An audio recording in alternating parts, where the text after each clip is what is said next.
दोस्तों, निम्बोनोट्स में आपका स्वागत है। आज हम विज्ञान एनसीईआरटी क्लास 7 की 7 चैप्टर मौसम, जलवायु तथा अनुकूलन के इम्पोर्टेंट टॉपिक को अच्छे से समझेंगे। तो चलिए इस चैप्टर के बारे में कुछ महत्वपूर्ण बातें जानते हैं।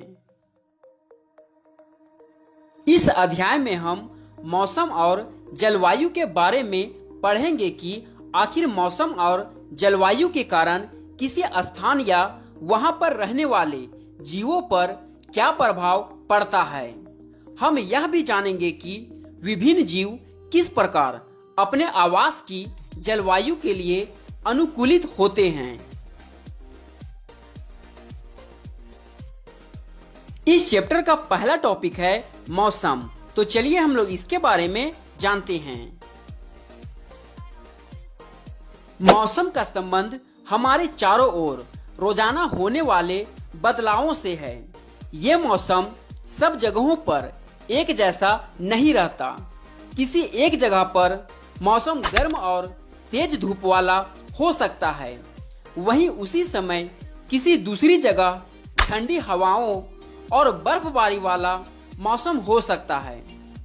अर्थात हम कह सकते हैं कि किसी स्थान का तापमान, आर्द्रता, वर्षा, वायु की गति एवं अन्य कारकों में वायुमंडल की प्रतिदिन की परिस्थिति उस स्थान का मौसम कहलाती है।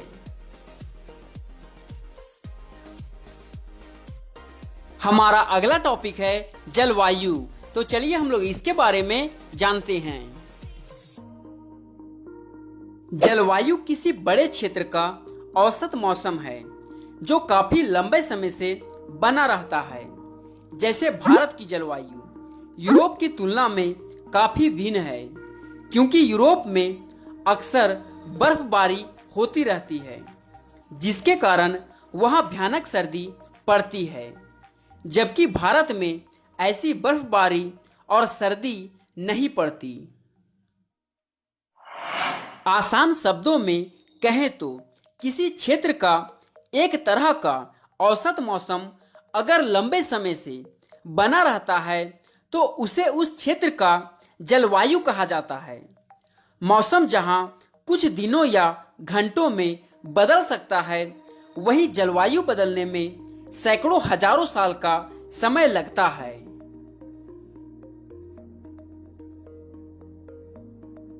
हमारा अगला टॉपिक है जलवायु और अनुकूलन। तो चलिए हम लोग इसके बारे में जानते हैं। जलवायु का सभी जीवों पर गहरा प्रभाव पड़ता है। जंतु उन स्थितियों में जीने के लिए अनुकूलित होते हैं जिनमें वे रहते हैं। अत्यधिक ठंड और गर्म जलवायु में जीवित रहने वाले जंतुओं में स्वयं को चरम शीत अथवा ताप से बचाने के लिए कुछ विशेष गुण होते हैं। ये सभी गुण और लक्षण जो जंतुओं को उनके परिवेश से अनुकूलन में सहायक होते हैं, विकास की प्रक्रिया का परिणाम है, जो काफी लंबे समय से किसी जलवायु में रहते रहते विकसित होती है। जंतुओं के जलवायु परिस्थितियों के लिए अनुकूलन के उदाहरण के रूप में आगे हम केवल ध्रुवीय क्षेत्र और उष्णकटिबंधीय वर्षा वनों में रहने वाले कुछ जंतुओं की चर्चा करेंगे। हमारा अगला टॉपिक है ध्रुवीय क्षेत्र। तो चलिए हम लोग इसके बारे में जानते हैं। ध्रुवीय क्षेत्रों में चरम जलवायु पाई जाती है। ये क्षेत्र सदैव बर्फ से ढके रहते हैं और यहाँ वर्ष के अधिकांश भाग में अत्यधिक सर्दी रहती है। ध्रुवों पर 6 महीने तक सूर्यास्त नहीं होता और बाकी 6 महीनों तक यहाँ सूर्योदय नहीं होता है। सर्दियों में तापमान -33 डिग्री सेल्सियस तक हो जाता है। यहाँ रहने वाले जंतु इन चरम स्थितियों के लिए अनुकूलित हो गए हैं। आइए हम ध्रुवीय भालू और पेंगुइन के उदाहरण से यह जानने का प्रयास करें कि वे किस प्रकार वहां की जलवायु के लिए अनुकूलित हैं। ध्रुवीय भालू। ध्रुवीय भालू के सारे शरीर पर सफेद बाल होते हैं, जिससे वे बर्फ की सफेद पृष्ठभूमि में आसानी से दिखाई नहीं देते। इससे उन्हें अपने शत्रुओं से बचाव में सहायता मिलती है। साथ ही इससे उन्हें अपने शिकार को पकड़ने में भी सहायता मिलती है। इन्हें चरम शीत से बचाने के लिए इनमें बालों की 2 मोटी परतें होती है। वास्तव में ध्रुवीय भालू का शरीर इतनी अच्छी तरह से शीतरोधी होता है कि वे धीमे धीमे चलते हैं, ताकि उनके शरीर का ताप आवश्यकता से अधिक ना हो जाए। ये अपने शरीर को बहुत अधिक गर्म हो जाने से बचाने के लिए अक्सर विश्राम करते हैं। गर्म मौसम में चलने भागने के बाद ध्रुवीय भालुओं को अपने शरीर को ठंडा करना पड़ता है। अतः ध्रुवीय भालू समुद्री जल में तैरते रहते हैं। ये अच्छे तैराक होते हैं। इनके पंजे चौड़े और बड़े होते हैं, जो न केवल अच्छी तरह से तैरने में इनकी सहायता करते हैं, बल्कि उन्हें बर्फ में चलने में भी सहायक होते हैं। तैरते समय ये अपने नथुनों को बंद करके लंबे समय तक पानी के अंदर रह सकते हैं। ध्रुवीय भालू की सूंघने की शक्ति तीव्र होती है, जिससे ये भोजन के लिए अपने शिकार को आसानी से खोज व पकड़ सकता है।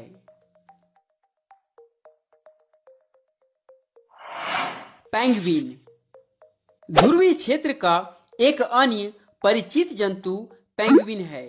ये भी सफेद होते हैं और आसानी से बर्फ की सफेद पृष्ठभूमि में मिल जाते हैं। इनके शरीर में भी स्वयं को सर्दी से बचाने के लिए मोटी त्वचा और अत्यधिक वसा होती है। आपने पेंगुइनों के झुंड के चित्र देखे होंगे। स्वयं को गर्म रखने के लिए वे ऐसा करते हैं। ध्रुवीय भालू की तरह ही पेंगुइन भी अच्छे तैराक होते हैं। इनका शरीर धारा रेखित होता है और इनके पैरों में जाल जैसा बना होता है, जिससे ये अच्छे तैराक होते हैं। हमारा अगला टॉपिक है प्रवासी पक्षी। तो चलिए हम लोग इसके बारे में जानते हैं। पक्षियों को जीवित रहने के लिए अपने शरीर को गर्म रखना आवश्यक होता है। इसी कारण अनेक प्रकार के पक्षी सर्दियों के आते ही अपेक्षाकृत गर्म स्थानों पर प्रवास के लिए चले जाते हैं। सर्दियां समाप्त हो जाने पर वे पुनः अपने आवास पर वापस लौट आते हैं। कुछ प्रवासी पक्षी अपने आवास की चरम जलवायु परिस्थितियों से बचने के लिए 15,000 किलोमीटर तक की यात्रा करते हैं। ऐसा लगता है कि इन पक्षियों में दिशा का सहज बोध होता है और ये जानते हैं कि किस दिशा में उड़ना है। संभवतः अनेक पक्षियों को दिन में सूर्य और रात्रि में तारों से मार्गदर्शन मिलता है। केवल पक्षी ही ऐसे जंतु नहीं हैं जो प्रवास करते हैं। अनेक स्तनधारी जीव, अनेक प्रकार की मछलियां और कीट भी अधिक अनुकूल जलवायु की तलाश के लिए मौसमी रूप से प्रवास करते हैं। हमारा अगला टॉपिक है उष्णकटिबंधीय वर्षा वन। तो चलिए हम लोग इसके बारे में जानते हैं। उष्णकटिबंधीय क्षेत्रों की जलवायु सामान्यतः गर्म होती है, क्योंकि ये क्षेत्र भूमध्य रेखा के आसपास स्थित होते हैं। सबसे सर्द महीनों में भी तापमान सामान्यतः 15 डिग्री सेल्सियस से अधिक रहता है। गर्मियों में तापमान 40 डिग्री सेल्सियस से अधिक हो जाता है। वर्ष भर दिन और रात की लंबाई लगभग बराबर होती है। इन क्षेत्रों में प्रचुर मात्रा में वर्षा होती है। इस क्षेत्र की प्रमुख विशेषता उष्णकटिबंधीय वर्षा वन है। उष्णकटिबंधीय वर्षा वन भारत में पश्चिमी घाटों और असम में पाए जाते हैं। इसके अतिरिक्त ऐसे वन दक्षिण पूर्व एशिया, मध्य अमेरिका और मध्य अफ्रीका में भी पाए जाते हैं। अधिक गर्मी और वर्षा के कारण इस क्षेत्र में विभिन्न प्रकार के पादप और जंतु पाए जाते हैं। वर्षा वनों में पाए जाने वाले प्रमुख प्रकार के जंतुओं में बंदर, गुरिल्ला, चीता, तेंदुआ, सांप, पक्षी और कीट हैं। उष्णकटिबंधीय वर्षा वनों में जंतु इस प्रकार अनुकूलित होते हैं कि उन्हें अन्य प्रकार के जंतुओं से भिन्न भोजन और आश्रय की आवश्यकता होती है, ताकि उनमें परस्पर स्पर्धा कम से कम हो। ओके दोस्तों, इस चैप्टर के इम्पोर्टेंट टॉपिक को आप एक बार फिर से देख लें, ताकि आपको पता चले कि आपने इस चैप्टर में कौन कौन से टॉपिक को समझा है।